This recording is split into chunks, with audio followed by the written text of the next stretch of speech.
तो 2.5 question number 2 के अंदर हमने कॉन्जुगेट फाइंड करना है। Right the conjugate. पार्ट 1 हमें दिया गया है, इसका हमने कॉन्जुगेट फाइंड करना है।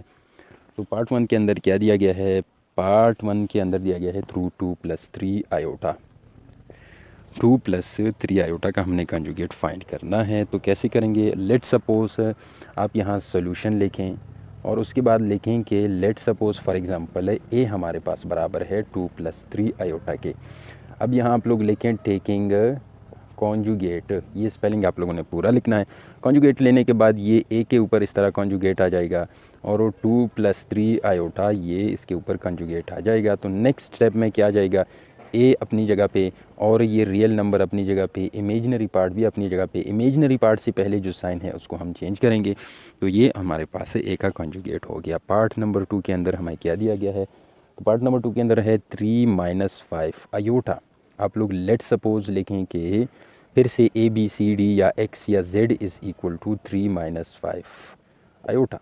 अब इसके ऊपर हमने अगले स्टेप में कॉन्जुगेट लेना है। तो कॉन्जुगेट इस तरह लेंगे, टेकिंग कॉन्जुगेट आप लोगों ने लिख लेना है। फिर 3 - 5 आयोटा इसके ऊपर कॉन्जुगेट आ जाएगा। तो जेड कॉन्जुगेट इस तरह हम लिख लेते हैं, 3 अपनी जगह पे, 5 आयोटा अपनी जगह पे, और जो इमेजिनरी पार्ट है इसके आगे जो साइन है उसको हमने प्लस में कन्वर्ट करना है। तो ये हमारे पास कॉन्जुगेट बन गया। पार्ट नंबर 3 है। पार्ट नंबर 3 के अंदर क्या है? Negative iota. Negative iota for example let suppose z is equal to minus iota. एक प्योर इमेजिनरी नंबर है, रियल पार्ट जो है इसका 0 है। तो हम क्या करते हैं कि टेकिंग कॉन्जुगेट लिख लें यहाँ पे, उसके बाद ये पार्ट लिख लें। तो कॉन्जुगेट हमारे पास से नेगेटिव आयोटा कुछ इस तरह आ जाएगा, या आप लोग 0 - आयोटा भी लिख सकते हैं, लेकिन फ़िलहाल इसकी ज़रूरत नहीं है।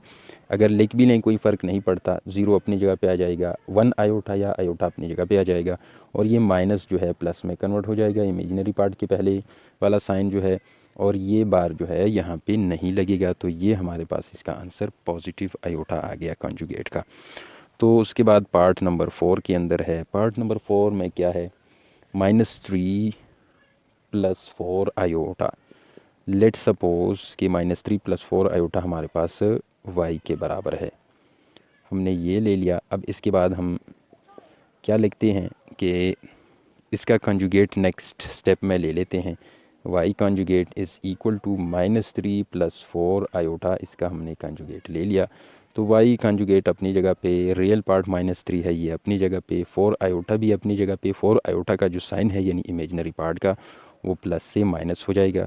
तो ये इसका कॉन्जुगेट हो गया, और इसके साथ आप लोग आंसर लिख सकते। इसका भी आंसर, ये इसका आंसर, और ये जो है इसका आंसर हमारे पास आ गया। पार्ट नंबर 5 और 6 को सॉल्व करते हैं।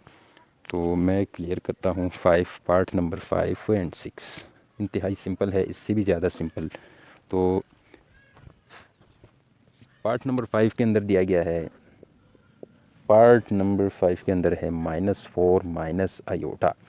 तो लेट सपोज आप ले लें कि z is equal to -4 - iota. तो फिर से आप लोग नेक्स्ट लाइन में लिखेंगे टेकिंग कॉन्जुगेट। तो ये z conjugate is equal to -4 - iota conjugate आ गया। तो इसका नेक्स्ट स्टेप में z conjugate is equal to -4 real part है अपनी जगह पे, आयोटा इमेजिनरी पार्ट है ये भी अपनी जगह पे। इमेजिनरी पार्ट का जो साइन है वो माइनस से प्लस हो गया। तो ये इसका हमारे पास आंसर आ गया। अब पार्ट नंबर 6 इसके अंदर है। पार्ट नंबर 6 बिल्कुल है आयोटा -3। अब यहाँ जो है कन्फ्यूजन हो सकती है, अगर आप लोगों ने कॉन्सेप्ट क्लियर ना किया हो तो इस तरह की क्वेश्चंस में कन्फ्यूजन हो सकती है। तो यहाँ भी let suppose z is equal to iota -3। तो अब हम क्या करते हैं, यहाँ पे हमारे पास जो है इमेजिनरी पार्ट पहले लिखा हुआ है और रियल पार्ट को बाद में लिखा गया है। तो टेकिंग कॉन्जुगेट, उसके बाद ये आ जाएगा z कॉन्जुगेट, आयोटा -3 का कॉन्जुगेट आ जाएगा।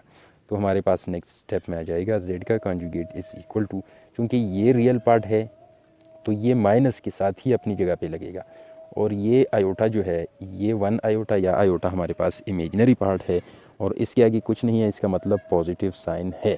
तो इसको पॉजिटिव को हम नेगेटिव लिखते हैं। तो ये -आयोटा -3 ये हमारे पास आ गया। तो क्वेश्चन नंबर 2 ख़त्म। इस तरह क्वेश्चन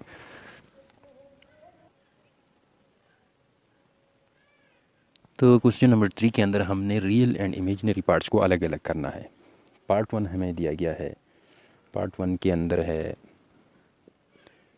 पार्ट 1 है 1 प्लस आयोटा। तो रियल पार्ट और इमेजिनरी पार्ट में क्या फ़र्क है? इमेजिनरी पार्ट में अगर आपके पास आयोटा आ गया तो ये साइड इमेजिनरी पार्ट कहलाएगा, या अगर स्क्वायर रूट के नीचे इस तरह कोई माइनस आ जाए किसी भी नंबर के साथ 1 2 3 4 5 6 7 8 9 10, इस तरह स्क्वायर रूट के नीचे माइनस आ जाए तो भी वो इमेजिनरी पार्ट होगा। तो हम क्या करते हैं कि हमारे पास जो है रियल पार्ट जो है वो ये 1 है, और इमेजिनरी पार्ट जो है, इमेजिनरी पार्ट हमारे पास 1 आयोटा या आयोटा लिखें, तो जो भी आप लिखना चाहें आप लोग लिख सकते हैं। तो मैं रियल के लिए सिर्फ आर लिख रहा हूँ और इमेजिनरी के लिए आई लिखता हूँ। तो सिंपल है। पार्ट नंबर 2 के अंदर क्या है? पार्ट नंबर 2 हमारे पास है -1 + 2 आयोटा। तो ये हो गया हमारे पास रियल पार्ट, ये हो गया हमारे पास इमेजिनरी पार्ट। पार्ट नंबर 3 उसमें दिया गया है -3 आयोटा + 2। अब जो है तरतीब उल्टी की गई है, तो ये जो आयोटा यहाँ पे आ गया तो ये हमारे पास अब इमेजिनरी पार्ट है, और +2 जो है ये रियल पार्ट है। पार्ट नंबर 4 के अंदर क्या है? -2 आयोटा, ये रियल पार्ट है और ये हमारे पास इमेजिनरी पार्ट है। पार्ट नंबर 5 के अंदर क्या है कि -3 आयोटा, इसका मतलब ये प्योर इमेजिनरी नंबर है। इमेजिनरी पार्ट जो है इसका ये -3 आयोटा है, और रियल पार्ट जो है इसका वो 0 है। यहाँ पे 0 पुट करेंगे तो नो प्रॉब्लम। हमारे पास लास्ट पार्ट है पार्ट नंबर 6, उसके अंदर दिया गया है 2 + 0 आयोटा। अब इसका इमेजिनरी पार्ट जो है वो 0 है, तो ये हमारे पास इमेजिनरी पार्ट है और ये हमारे पास रियल पार्ट है। तो ये था इंतहाई सिंपल क्वेश्चन। अब क्वेश्चन नंबर 4 के अंदर हमने find values of X and Y, हमने एक्स एंड वाई की वैल्यूज़ फाइंड करनी है। इसको मैं साफ़ करके क्वेश्चन नंबर 4 जल्दी जल्दी से इधर लिख लेता हूँ। तो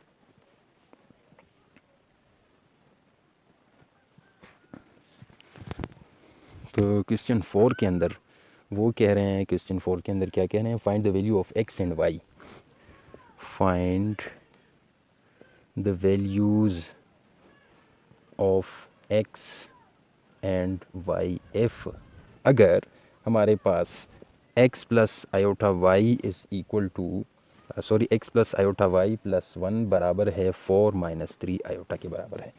तो हम क्या करना है? हमने x और y की वैल्यूज़ को फाइंड करना है। अब हमें पता है कि यहाँ पे हमारे पास ये भी इमेजिनरी पार्ट है, ये भी इमेजिनरी पार्ट है, दो इमेजिनरी पार्ट्स हैं। इन दोनों को हम इक्वल ले सकते हैं, लेकिन x भी रियल पार्ट है, 1 भी रियल पार्ट है और 4 भी रियल पार्ट है। ये तीनों हमारे पास रियल पार्ट्स हैं। तो इन तीनों को हमने 2 बनाना है। हम कैसे बना सकते हैं? 1 और 4 को आपस में प्लस या माइनस करके।